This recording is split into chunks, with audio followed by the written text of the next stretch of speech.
We're installing a plug-and-play remote starter that activates from the OEM remote.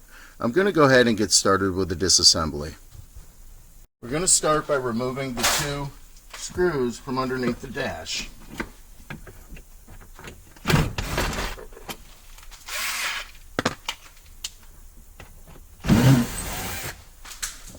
On this vehicle, both are Phillips. They could be 7mm. We're going to go ahead and we're going to pop the side panel. Just going to grab down below, pop the side panel off, move the 10mm bolt located right here.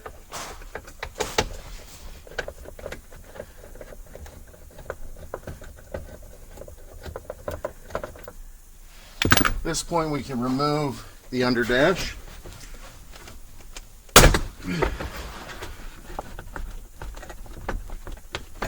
It can be a little tight sometimes.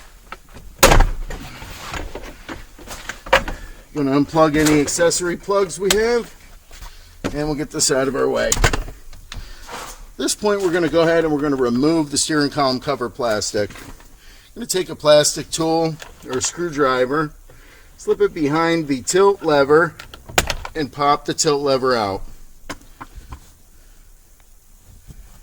Now going to apply pressure to the seam with our thumb while we pull down and lift up on the top piece.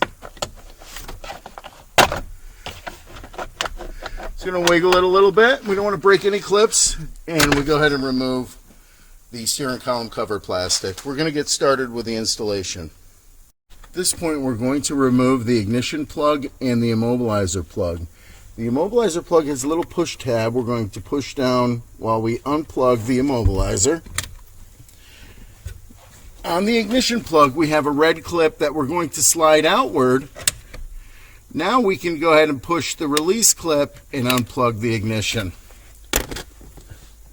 We're going to plug our equipment in. Our T-harness has 3 connection points.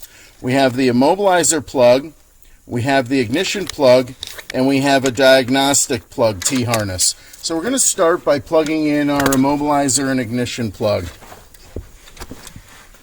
We're going to plug our T-harness ignition plug into the ignition switch.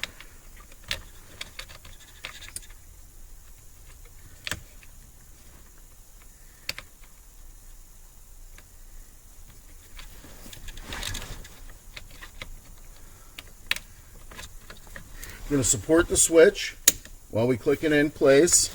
Now we're going to plug the vehicle's ignition plug into the other side of our T-harness. Now at this point we're going to plug our immobilizer plug into the vehicle's immobilizer. Now I'm going to plug the vehicle's immobilizer plug into the T-harness. Be sure it clicks and locks in firmly. We're going to go on to the next step. For this step we're going to remove the vehicle's diagnostic plug connection screw or screws. This one seems to have one screw and it slides forward to come off of this bracket, so we're going to go ahead and we're going to do that. At this point we're going to go ahead and we're going to plug our T-harness end into the T-harness. I'm just going to route this up in the back here.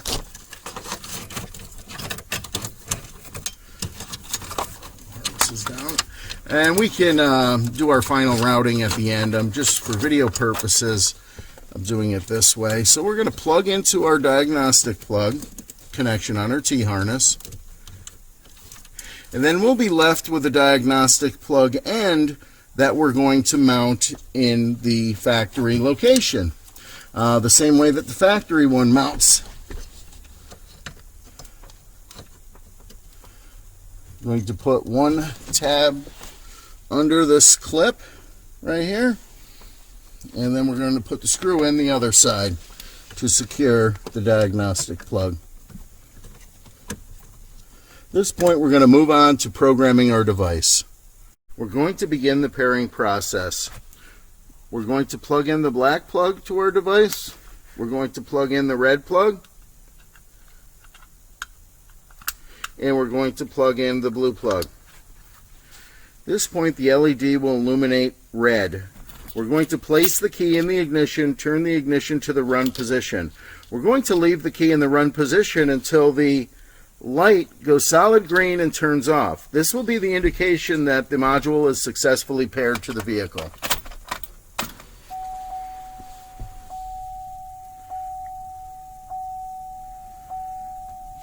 Our module has been paired successfully. We're going to shut the key off and remove it from the ignition.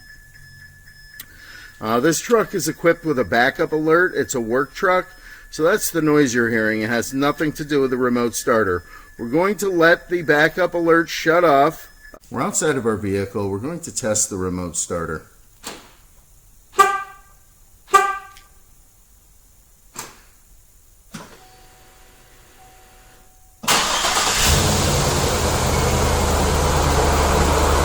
Our vehicle is up and running. Our system is set to run for 30 minutes. Let me go ahead and shut the vehicle off.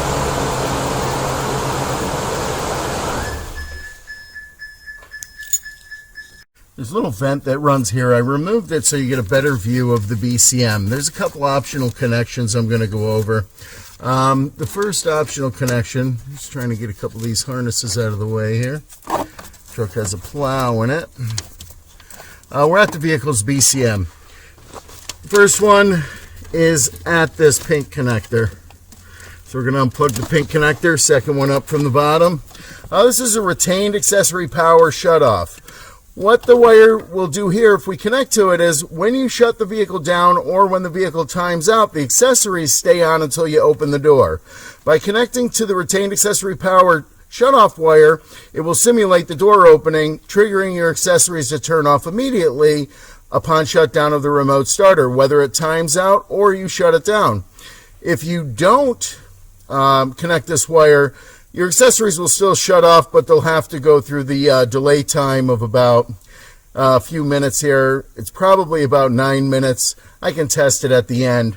Your accessories will stay on until this happens. So if you want to connect this wire, so we're looking on the pinkish plug here, and we're looking at the retained accessory power wire.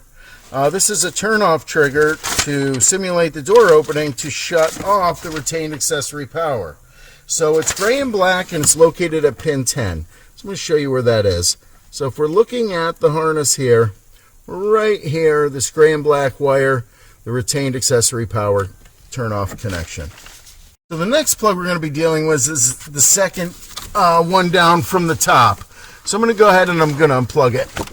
The second one down from the top on the BCM is going to be a white plug. We're going to go ahead, press in the clip, and get this plug out of the BCM.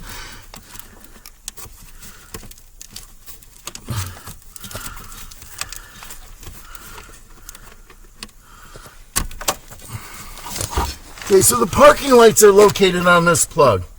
Again, the white plug, second down from the top.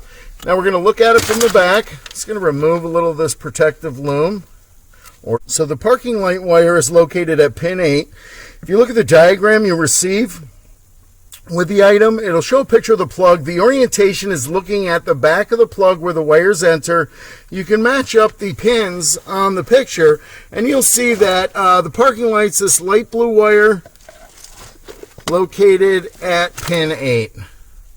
Right here. Now be careful, there's more than one light blue wire on this plug.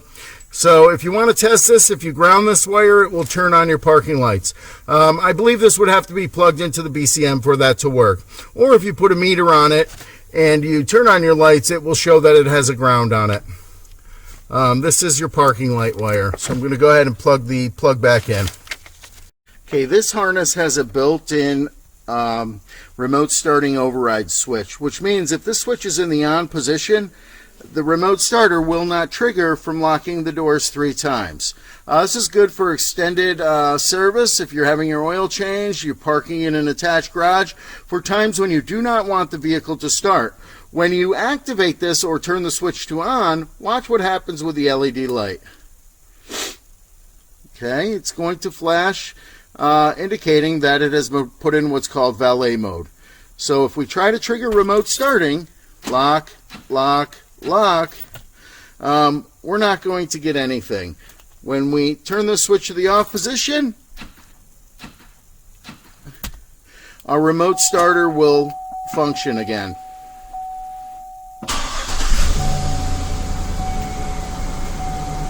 I'm going to shut the vehicle down.